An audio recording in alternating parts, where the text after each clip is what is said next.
Hello दोस्तों, मैं Ravi Mishra commerce 2.0 में आपका स्वागत करता हूं। आज एक नए वीडियो लेक्चर के साथ। आज इकोनॉमिक्स का 5वां यूनिट है बाजार संतुलन, मार्केट इक्विलिब्रियम। तो आज हम बाजार संतुलन में पहला ही क्वेश्चन देखते हैं, जिसका पहला क्वेश्चन नंबर है 224 नंबर क्वेश्चन है, पहला ही बाजार संतुलन का। जो पहला क्वेश्चन है कह रहा है कि उत्पादक संतुलन की वह स्थिति है जिसमें उत्पादक संतुलन की वह स्थिति है जिसमें ऑप्शन ए है टीआरटीसी, ऑप्शन बी है TR plus TC, option C है अधिकतम एंड ऑप्शन डी है ए एंड बी दोनों। तो यहां आंसर होगा, यहां आपका आंसर होगा सी। यहां आपका आंसर होगा सी। उत्पादक संतुलन की वह स्थिति है जिसमें उत्पादन अधिकतम होता है, यह आंसर होगा सी। अगला क्वेश्चन देखते हैं। अगला क्वेश्चन है टीआरटीसी दृष्टिकोण में उत्पादक संतुलन तब प्राप्त करता है जब ऑप्शन ए है टीआर और टीसी का अंतर अधिकतम हो, ऑप्शन बी है टीआर और टीसी का अंतर न्यूनतम हो, ऑप्शन सी है both A and B and option D है इनमें से कोई नहीं। तो यहां आंसर हो जाएगा टीआर टीसी का अंतर अधिकतम हो। तो answer A is the correct. अगला क्वेश्चन देखें। अगला क्वेश्चन थोड़ा सा इसे बड़ा कर लेते हैं।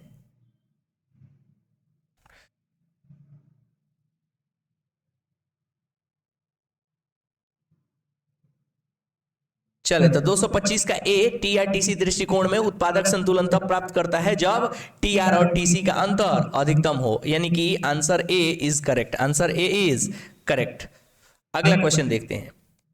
एमआर और एमसी मतलब कि मार्जिनल रेवेन्यू और मार्जिनल कॉस्ट दृष्टिकोण में उत्पादक संतुलन तब प्राप्त करता है जब एमआर बराबर एमसी मतलब मार्जिनल रेवेन्यू बराबर मार्जिनल कॉस्ट हो, option B MC curve, MC वक्र एमआर वक्र को नीचे से काट रहा है, एंड ऑप्शन सी दोनों A and B and D उपयुक्त सभी। तो यहां हो जाएगा आंसर 226 का सी, ए एंड बी दोनों ही सही है।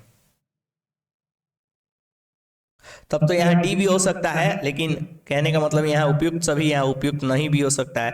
तो यहाँ आंसर सी होगा, करेक्ट आंसर है। अगला क्वेश्चन है दीर्घकाल में पूर्ण प्रतियोगिता में एक दी गई कीमत पर फर्म अपना संतुलन वहां प्राप्त करती है जहां ऑप्शन ए कह रहा है एम आर बराबर एम सी, ऑप्शन बी कह रहा है एम सी ऊपर को उठ रही है, ऑप्शन सी केवल सामान्य लाभ अर्जित कर रही है, ऑप्शन डी उपयुक्त सभी। तो यहां आंसर हो जाएगा आपका डी उपयुक्त सभी।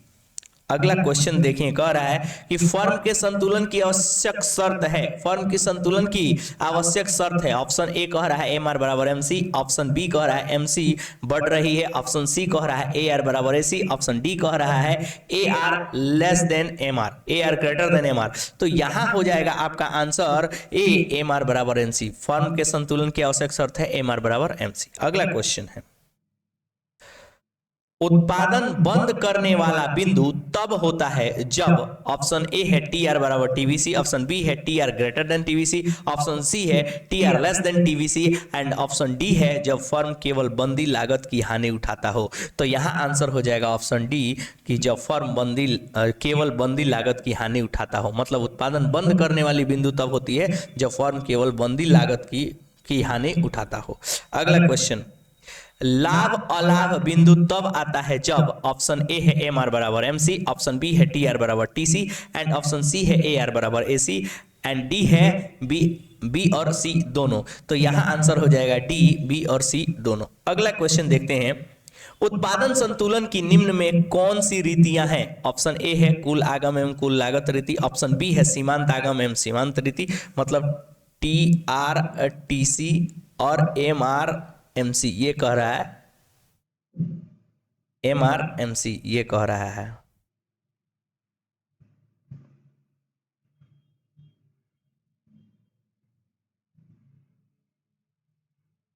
एम आर एम सी ये कह रहा है और सी कह रहा है ए बी दोनों एंड डी कह रहा है इनमें से कोई नहीं। तो यहां सी आंसर हो जाएगा। दोनों ही उत्पादन संतुलन की निम्न में कौन सी रीतियां हैं? तो दोनों ही ऊपर वाली रीतियां हैं, टीआरटीसी मेथड और एमआरएमसी मेथड, और ये सी इज द करेक्ट आंसर। अगला क्वेश्चन कह रहा है प्रत्येक बाजार दशा में प्रत्येक बाजार दशा में एक फर्म के संतुलन के लिए कौन सी शर्त पूरी होनी आवश्यक है? तो ऑप्शन ए कह रहा है ए आर बराबर एम सी, ऑप्शन बी कह रहा है एम आर बराबर एम सी, ऑप्शन सी कह रहा है एम सी वक्र एम आर वक्र को नीचे से काटे। जैसे यही होता है कि ये हो जाता है ए आर और ए आर बराबर एम आर, और एम सी वक्र क्या करता है, ऊपर से इसको नीचे से काटता है, ये एम सी कर्व है। तो ये कंडीशन पूछ रहा है, तो यहाँ हो जाएगा डी, बी और सी दोनों ही सही है, मैंने बी और सी दोनों ही। एम आर बराबर एम सी होता है, एम आर बराबर एम सी इस पॉइंट पे इसको काटता है, समझ में आया, और एम सी वक्र एम आर को नीचे से काटता है। ओके, तो ये डी आंसर होगा। अगला क्वेश्चन कह रहा है, कई लोग कहते हैं कि डायग्राम से क्वेश्चन नहीं आता है, मैं तो देखता हूँ सारे ही माइक्रो इकोनॉमिक्स में जितने क्वेश्चन है 90% क्वेश्चन डायग्राम से ही बने होते हैं। तो इसलिए आप लोग चैप्टर्स जब पढ़ें तो डिटेल में पढ़ें, अपने जूनियर को ध्यान दें, अब तो समय निकल चुका है।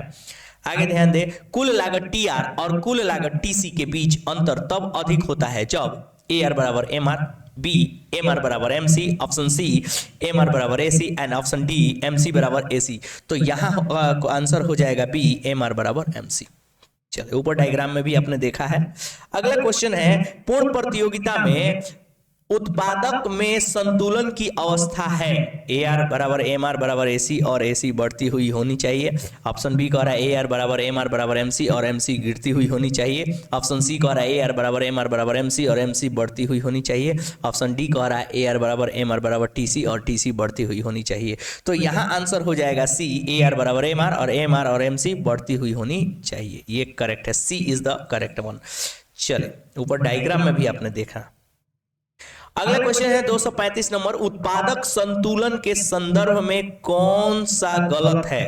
उत्पादक संतुलन के संदर्भ में कौन सा गलत पूछ रहा है, ध्यान देंगे कौन सा गलत है। तो ऑप्शन ए कह रहा है टी आर तथा टी सी का अंतर कम से कम होता है। ऑप्शन बी कह रहा है एम आर बराबर एम सी। ऑप्शन सी कह रहा है उत्पादक को अधिकतम लाभ प्राप्त होते हैं। ऑप्शन डी है इनमें से कोई नहीं। तो यहाँ आंसर हो जाएगा ए, ऊपर वाला ही ए सही हो जाएगा, टी आर तथा टी सी का अंतर कम से कम होता है। ये गलत है क्योंकि गलत ही पूछ रहा है।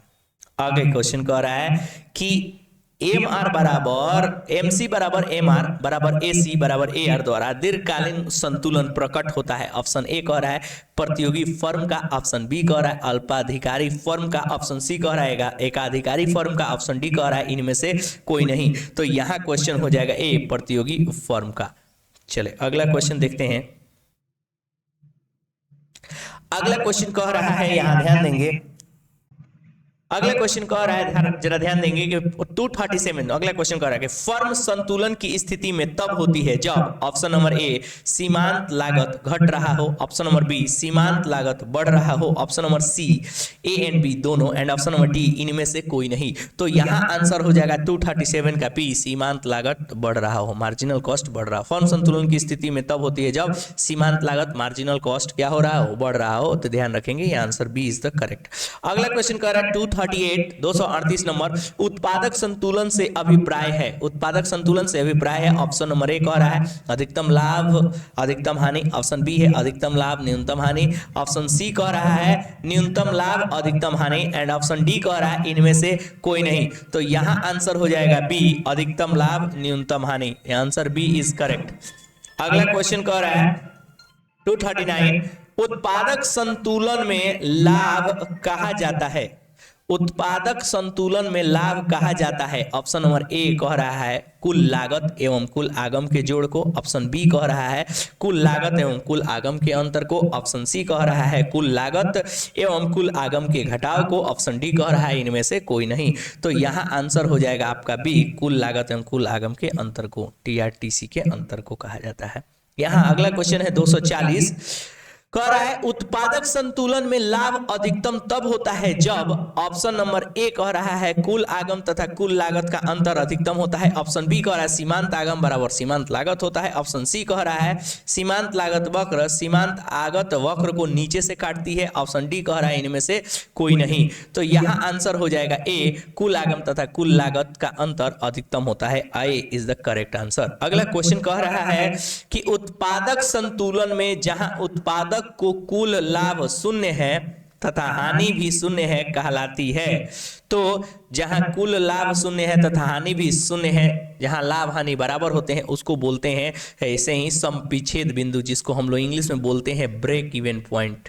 Break even point, break even point. तो यहां आंसर हो जाएगा लाभ अलाभ समविच्छेद बिंदु दोनों। तो यहाँ लाभ अलाभ को भी समविच्छेद बोलते हैं, इसलिए सी आंसर हो जाएगा। ब्रेक इवन पॉइंट भी बोलते हैं इसको, लेकिन यहाँ लाभ अलाभ भी दिया है तो एक ही बात होता है, समविच्छेद कहें या लाभ अलाभ बोले एक ही बात उसको बोलते हैं। एक तरह से कहें तो सिनोनिम से समविच्छेद बिंदु का, तो दोनों आंसर सी सही हो जाएगा। लेकिन इसे प्रायः बुकों में लिख के आता है समविच्छेद बिंदु करके ही आता है, लेकिन लाभ अलाभ भी इसको बोलते हैं समविच्छेद बिंदु को, इसलिए यहाँ आंसर सी होगा। दोनों ही आंसर करेक्ट है।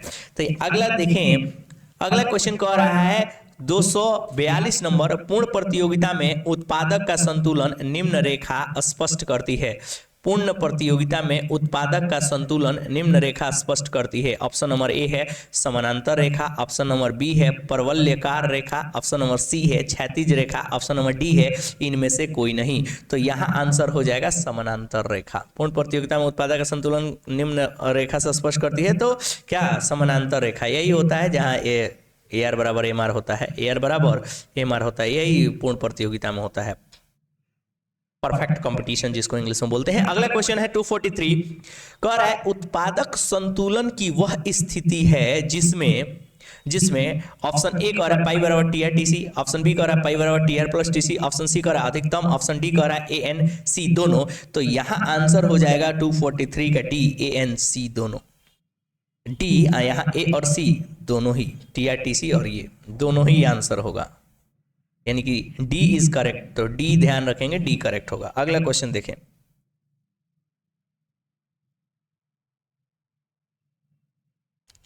अगला क्वेश्चन कह रहा है कि अल्पकाल में नई फर्मों के ना प्रवेश के कारण वर्तमान फर्म की क्या स्थिति है। ऑप्शन नंबर ए है असामान्य लाभ कमा रही है, ऑप्शन नंबर बी न्यूनतम हानि उठा रही है, ऑप्शन नंबर सी सामान्य लाभ प्राप्त कर रही है, option number D A and B दोनों। तो यहाँ क्वेश्चन हो जाएगा डी, ए एंड बी दोनों इज द करेक्ट। अगला क्वेश्चन कह रहा है दीर्घकाल में नई फर्मों के प्रवेश के कारण वर्तमान फर्मों की क्या स्थिति है। ऑप्शन ए असामान्य लाभ कमा रही है, ऑप्शन बी सामान्य लाभ कमा रही है, दोनों A and B and D इनमें से कोई नहीं। तो यहाँ भी आंसर हो जाएगा आपका बी, सामान्य लाभ कमा रही है। 245 का बी इज करेक्ट।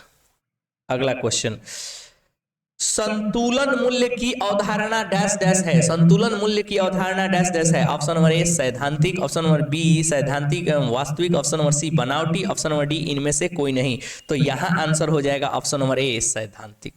संतुलन मूल्य की अवधारणा सैद्धांतिक है। अगला क्वेश्चन है उद्यमी संतुलन मूल्य पर डैश डैश लाभ प्राप्त करता है। ऑप्शन नंबर ए अधिक, ऑप्शन नंबर बी कम, ऑप्शन नंबर सी सामान्य, ऑप्शन नंबर डी बहुत अधिक। तो यहाँ आंसर हो जाएगा सामान्य लाभ कमाता है उद्यमी संतुलन पर। अगला क्वेश्चन देखें, कह रहा है 248 नंबर क्वेश्चन कह रहा है संतुलन कीमत के निर्धारक घटक निम्न में कौन से हैं। तो ऑप्शन नंबर ए है वस्तु की मांग, ऑप्शन नंबर बी है वस्तु की पूर्ति, ऑप्शन नंबर सी है ए और बी दोनों, ऑप्शन नंबर डी है इनमें से कोई नहीं। तो यहां आंसर हो जाएगा सी, ए एंड बी दोनों। चले अगला क्वेश्चन कह रहा है संतुलन कीमत ज्ञात करने के लिए क्रय की जाने वाली मांग बराबर होनी चाहिए। संतुलन कीमत ज्ञात करने के लिए क्रय की जाने वाली मांग बराबर होनी चाहिए। ऑप्शन नंबर ए कह रहा है अपने लिए मांग के, ऑप्शन नंबर बी कह रहा है विक्रय की जाने वाली पूर्ति के, ऑप्शन सी कह रहा है पाई जाने वाली पूर्ति के, ऑप्शन डी कह रहा है वस्तु की कुल स्टॉक के। तो यहाँ आंसर हो जाएगा आपका, यहाँ आंसर हो जाएगा B is correct, B is correct, विक्रय की जाने वाली पूर्ति के। अगला क्वेश्चन है, देखें जरा, अगला क्वेश्चन है, अगला क्वेश्चन है 250 नंबर कह रहा है किस बाजार में ए आर और एम आर अधिक होता है। किस बाजार में ए आर बराबर एम आर होता है, सॉरी किस बाजार में ए आर बराबर एम आर होता है, ये ध्यान रखें। एकाधिकार में, एकाधिकारात्मक प्रतियोगिता में, ऑप्शन अधिकार में, पूर्ण प्रतियोगिता में। तो जाहिर सी बात है ए आर बराबर एम आर, ये डायग्राम किस में होता है ए आर बराबर एम आर, तो पूर्ण प्रतियोगिता में, परफेक्ट कंपटीशन में। तो D is correct answer, D is correct answer. अगला क्वेश्चन क्या कह रहा है, देखें जरा 251 नंबर, निम्न में किस बाजार दशा में सीमांतागम माने मार्जिनल रेवेन्यू शून्य अथवा ऋणात्मक हो सकती है? शून्य अथवा ऋणात्मक हो सकती है। ऑप्शन नंबर एकाधिकारात्मक प्रतियोगिता में, ऑप्शन बी कह रहा है एकाधिकार में, ऑप्शन सी कह रहा है ए और बी दोनों में, ऑप्शन डी कह रहा है पूर्ण प्रतियोगिता में। तो यहाँ आंसर हो जाएगा ए और बी दोनों में, सी इज करेक्ट आंसर। अगला क्वेश्चन कह रहा है एकाधिकारात्मक में भी और एकाधिकार मतलब मोनोपोलिस्टिक में भी और मोनोपोली में भी। अगला क्वेश्चन देखें, कह रहा है पूर्ण प्रतियोगिता में टी आर बराबर क्वेश्चन मार्क क्या होता है? ऑप्शन ए पी होता है, option B P into Q होता है, option C P upon Q होता है, इनमें से कोई नहीं। तो पूर्ण प्रतियोगिता में टी आर बराबर क्या होता है ये पूछ रहा है, तो यहाँ बी पी इंटू क्यू होता है। प्राइस इंटू क्वांटिटी अगर कर देंगे, किसी मूल्य और क्वांटिटी को मल्टीप्लाई कर देंगे तो टोटल रेवेन्यू निकल जाएगा। ये पूछ रहा है टी आर का, ये क्या होता है? फॉर्मूला होता है टी आर बराबर पी इंटू क्यू। अगला क्वेश्चन, कौन सी फर्म कीमत ग्रहण करने वाली होती है? कौन सी फर्म कीमत ग्रहण सर्वग्राही कहा जाता है उसको? ऑप्शन नंबर ए कहते हैं पूर्ण प्रतियोगिता फर्म, ऑप्शन नंबर बी एकाधिकारी फर्म, ऑप्शन नंबर सी एकाधिकारात्मक फर्म, ऑप्शन नंबर डी इनमें से कोई नहीं। तो यहां क्वेश्चन हो जाएगा, देखें जरा, यहां क्वेश्चन हो जाएगा, यहां अगला क्वेश्चन कह रहा है 253 का 253 कर रहा है कौन सी फर्म कीमत ग्रहण करने वाली होती है? तो यहाँ आंसर हो जाएगा ऑप्शन नंबर ए पूर्ण प्रतियोगिता फर्म में सर्वग्राह्यता, मतलब कि फर्म कीमत माने प्राइस एक्सेप्टेबल होता है। परफेक्ट कंपटीशन, प्राइस एक्सेप्टेबल उसको कहा ही जाता है परफेक्ट कंपटीशन मार्केट को। तो इसलिए यहाँ पूर्ण प्रतियोगिता फर्म आंसर होगा क्योंकि वो कीमत ग्रहण करती है। अगला क्वेश्चन कह रहा है कि पूर्ण प्रतियोगिता में मांग में परिवर्तन होने पर कीमत पर प्रभाव निम्न होता है। ऑप्शन नंबर ए पूर्ति स्थिर रहती है, ऑप्शन नंबर बी कीमत एवं संतुलन मात्रा बढ़ती है, option number C A and B दोनों, ऑप्शन नंबर डी इनमें से कोई नहीं। तो यहाँ आंसर हो जाएगा 254 का बी कीमत एवं संतुलन मात्रा बढ़ती है। अगला क्वेश्चन कह रहा है एकाधिकार में मांग वक्र होता है। ऑप्शन नंबर ए धनात्मक ढाल वाला, ऑप्शन नंबर बी स्थिर, ऑप्शन नंबर सी ऋणात्मक ढाल वाला, ऑप्शन नंबर डी क्षैतिज। तो एकाधिकार में मांग वक्र होता है, तो यहाँ आंसर हो जाएगा सी ऋणात्मक ढाल वाला। चले अगला क्वेश्चन, एकाधिकारी होता है। ऑप्शन नंबर ए कीमत प्राप्त करता, ऑप्शन नंबर बी कीमत निर्धारक, option C A and B दोनों, तो ऑप्शन डी इनमें से कोई नहीं। तो यहाँ आंसर हो जाएगा बी कीमत निर्धारक, क्योंकि मोनोपोली खुद ही उसका मोनोपोली होता है, वो प्राइस खुद ही अपना रखता है, इसलिए कीमत निर्धारक प्राइस डिटरमिनेशन। अगला क्वेश्चन कह रहा है विक्रय बढ़ाने को एकाधिकारी को कीमत करनी होगी। विक्रय बढ़ाने को एकाधिकारी को कीमत करनी होगी। ऑप्शन नंबर ए ज्यादा, ऑप्शन नंबर बी शून्य, ऑप्शन नंबर सी स्थिर, ऑप्शन नंबर डी कम। तो यहाँ आंसर हो जाएगा 257 का डी कम करना होगा, क्योंकि एकाधिकारी है तो कोई भी मूल्य रख दोगे तो कोई खरीदेगा नहीं, तो प्राइस कम करके बेचना होगा, समझ में आया? तो इसलिए उसकी क्या होगी, विक्रय बढ़ेगी। अगला क्वेश्चन देखें, मांग एवं पूर्ति की शक्तियों से कीमत निर्धारण प्रतिपादित किया किसने? ऑप्शन नंबर है मार्शल, ऑप्शन नंबर बी है Pigou, option number C Jevons, option number D है एडम स्मिथ। तो कह रहा है कि मांग एवं पूर्ति की शक्तियों से कीमत निर्धारण प्रतिपादक किया था मार्शल ने।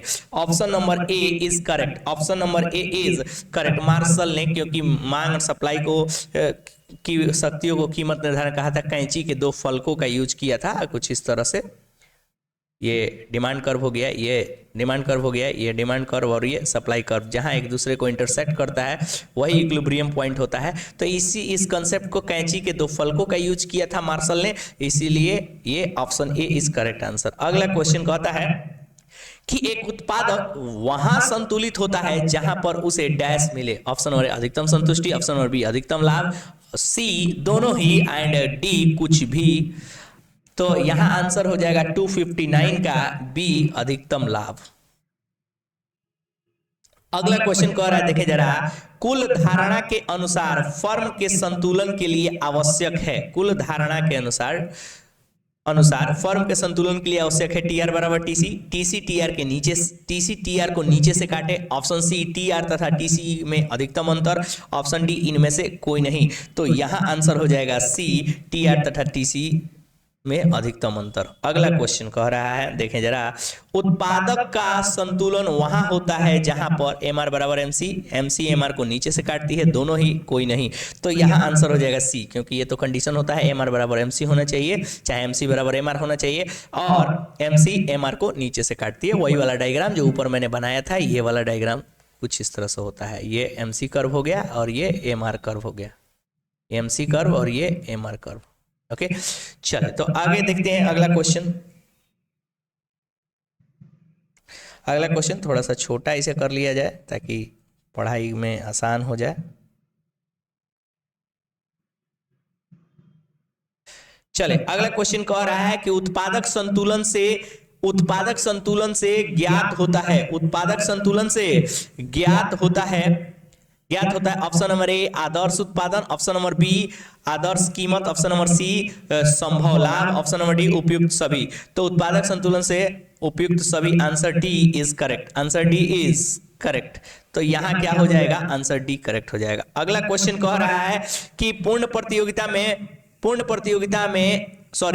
प्रतियोगिता फर्म का संतुलन दीर्घकाल में तब होता है, दीर्घकाल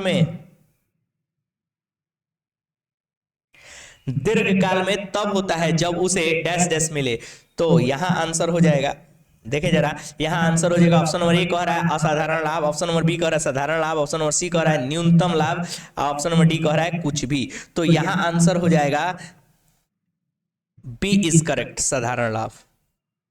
तो बने रहिए कॉमर्स 2.0 के साथ। Thank you for watching this video, और वीडियो को लाइक करें, शेयर करें और सब्सक्राइब अवश्य करें, और आगे भी वीडियो मिलते रहेंगे आपको।